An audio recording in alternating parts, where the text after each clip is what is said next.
Menteri Koperasi dan UKM Teten Mas Duki harus mengakui bahwa sektor usaha kecil paling terdampak akibat COVID-19. Bahkan, banyak di antara mereka yang terpaksa gulung tikar. Pemerintah berusaha menjamin dengan memberikan bantuan sosial, namun itu bukan perkara mudah. Masalah data lagi-lagi menjadi persoalan pelik. Dalam program Merdeka Bicara kali ini, kami berbincang dengan Menteri Koperasi dan UKM Teten Mas Duki terkait nasib UMKM di tengah pandemi.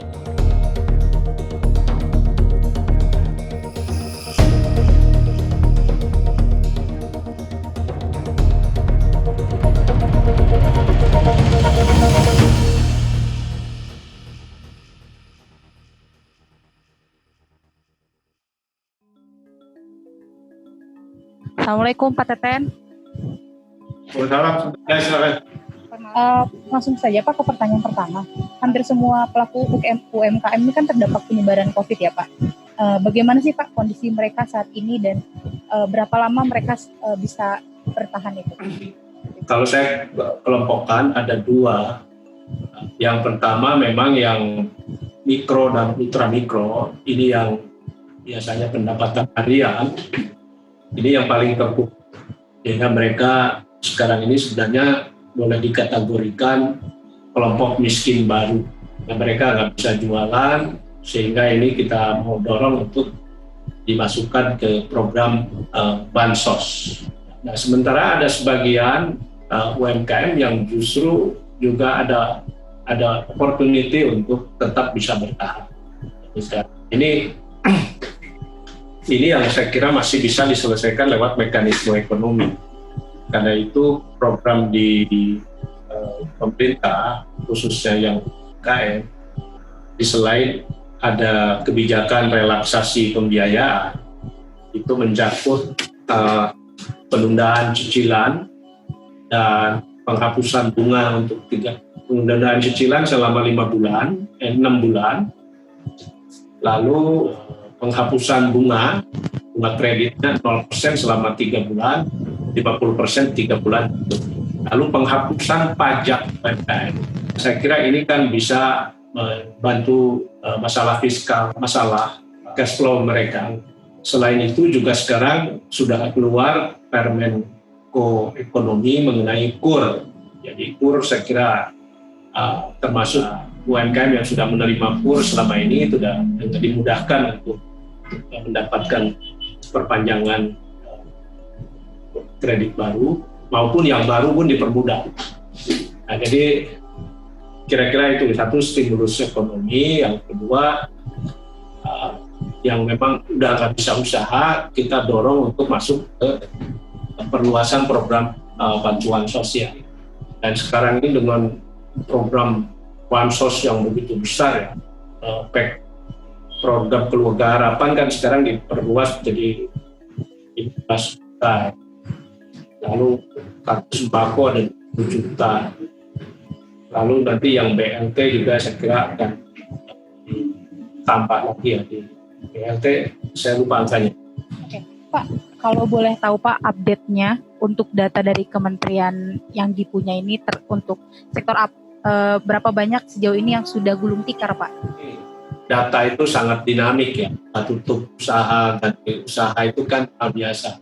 Jadi kami ada kesulitan. Yang kami pakai sekarang itu data UMKM itu adalah data yang sudah terhubung ke sistem pajak dan kredit di perbankan maupun juga di Badan Layanan Umum pemerintah. Nah, kita sudah mengkalkulasi kira-kira ada 65 juta nasabah.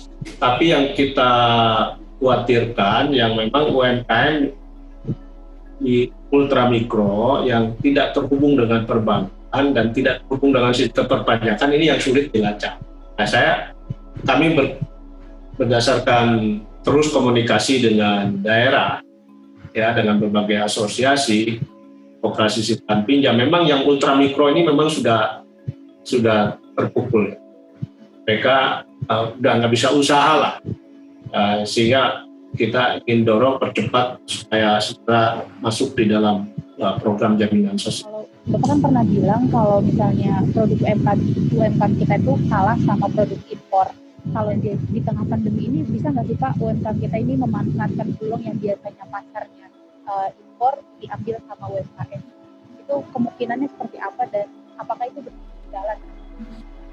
Ya sekarang sudah terjadi kan sebenarnya. Bagaimana produk UMKM sudah mengisi market dalam negeri karena impornya kan sekarang udah di stop kan, gitu ya. Jadi misalnya impor grocery lah, sayur-sayuran, buah-buahan, jamur itu kan banyak sekali. Sekarang kan udah nggak bisa masuk lagi. Ini pasti diisi dari dalam. Saya kira juga banyak yang sekarang jualan secara online baik dalam skala nasional maupun juga dalam skala antar kota, ya di dalam kota itu kan udah mulai jualan. Saya kira sudah mulai. Nah jadi bukan persoalan sekarang bagaimana peningkatan kualitasnya dulu, tapi karena demand-nya juga tinggi. Pak, kalau boleh tahu Pak, dalam kondisi ini ya Pak ya, bagaimana sih Pak pelaku usaha harus bertahan? Bagaimana cara mereka untuk tetap bertahan? Selain tadi kan mungkin yang sudah berpindah ke online ini masih sudah banyak, tapi untuk mereka yang belum beralih ke online, apakah perlu juga diedukasi atau seperti apa? Ya kita ketika COVID-19 ini mewabah, kita sudah melakukan pendataan lewat call center kami, dan kita juga sudah mulai melakukan lewat call center kami kita tahu apa masalahnya dan apa kebutuhannya. Lalu kami juga melakukan berbagai pelatihan untuk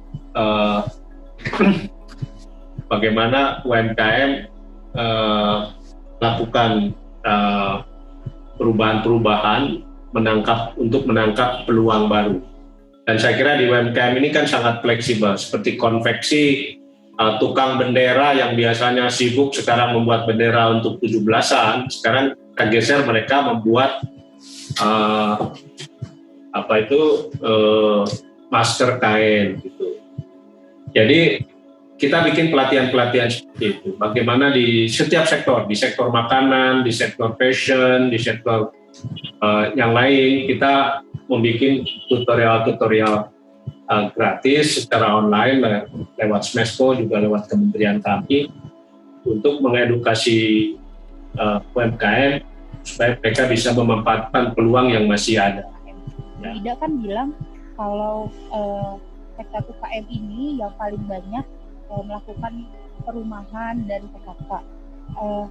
Kalau dari kementerian tuh mendata juga nggak sih Pak berapa banyak karyawan yang di PHK di sektor itu? Mungkin isu PHK itu kita lebih melihat yang menengah, ya, dan itu saya kira pendataannya sedang dilakukan oleh Kementerian Naker, ya, begitu. Sudah di sektor formal lah. Ya, kalau di sektor UMKM itu nggak dikenal PHK karena dia dikerjakan sendiri lewat anggota keluarga dan sebagainya. Dan ya jumlah kecil lah. Karena itu maka kita segera masukkan mereka ke program bansos. Sudah dibuat belum sih Pak bagaimana skenario terburuk nih jika pandemi berlangsung lama untuk menyelamatkan para UKM bantuan ini Pak? Nah, kita pemerintah kan sudah menyiapkan stimulus ekonomi bantuan sosial antara 3-6 bulan. Ini pun dengan perubahan Perpu karena terjadi defisit anggaran, ya, lebih dari 3%. Nah, saya boleh mengatakan sekarang kita masih punya cukup uang lah untuk program jaminan sosial maupun stimulus ekonomi. Tapi kalau kemudian kita tidak disiplin, menganggap remeh, sehingga pandemi COVID-19 ini berlanjut ke tahun depan, itu saya kira akan berat, ya, secara fiskal. Memang mencari utang baru untuk menutupi fiskal, karena di dalam bersamaan kan pajak juga dinolkan begitu, ya, pajak dikurangi, artinya pendapatan negara dikurangi dari pajak, tapi belanja sosial dan belanja ekonomi tinggi gitu. Nah, lalu dari mana defisitnya. Nah, Ibu Sri Mulyani menyampaikan sekarang mencari pinjaman baru nggak mudah, menerbitkan surat utang juga nggak mudah karena semua negara sama. Nah, sekali lagi maka penting kita melakukan disiplin ini ya. Dalam 3-6 bulan ini harus dipastikan selesai lah virus corona. Yang kita khawatirkan itu nanti di kota-kota besar yang sudah mulai terorganisasi dengan baik, kesadaran masyarakat ini tiba-tiba menyebar ke daerah dan terus secara estafet. Nah, ini yang paling berbahaya menurut saya secara ekonomi, karena itu kita khawatir pasti akan angka pengangguran akan bertambah, angka kemiskinan akan bertambah, ekonomi juga saya kira akan berat untuk recovery-nya ya. Jadi ini perlu disiplin semua pihak saya kira. Oh ya, yang ini Pak, bagaimana strategi kementerian untuk meningkatkan kualitas UMKM nanti setelah pandemi ini? Bukan, ada banyak hal yang mesti kita beresin. Yang pertama big data. Big data UMKM ini sekarang kan menyebar di 18 kementerian dan lembaga dan juga daerah. Ini sulit sekali untuk mendapatkan by name, by address data. Jadi ini big data kita beresin supaya kebijakan pemerintah itu bisa tepat sasaran, bisa cepat. Nah, sekarang ini kan nggak mudah.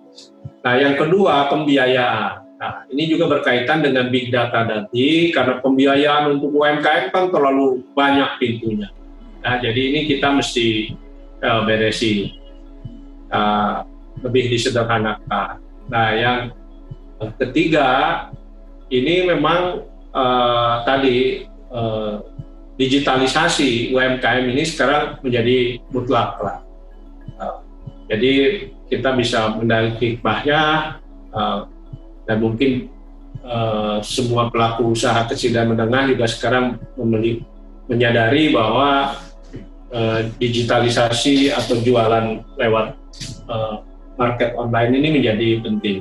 Nah, ini nanti, dan memang kebetulan digitalisasi UMKM ini kan sudah menjadi program prioritas kita. Nah, selebihnya saya kira bagaimana UMKM kita punya kemampuan daya saing dalam kualitas produk. Ya. Terakhir Pak, pesan apa pesan Bapak untuk para pelaku usaha yang sekarang mengalami dampak dari COVID ini? Pesannya dari apa terakhir Pak? Ya, saya kira pasti ini situasi yang tidak mudah untuk semua, termasuk pelaku usaha kecil dan menengah.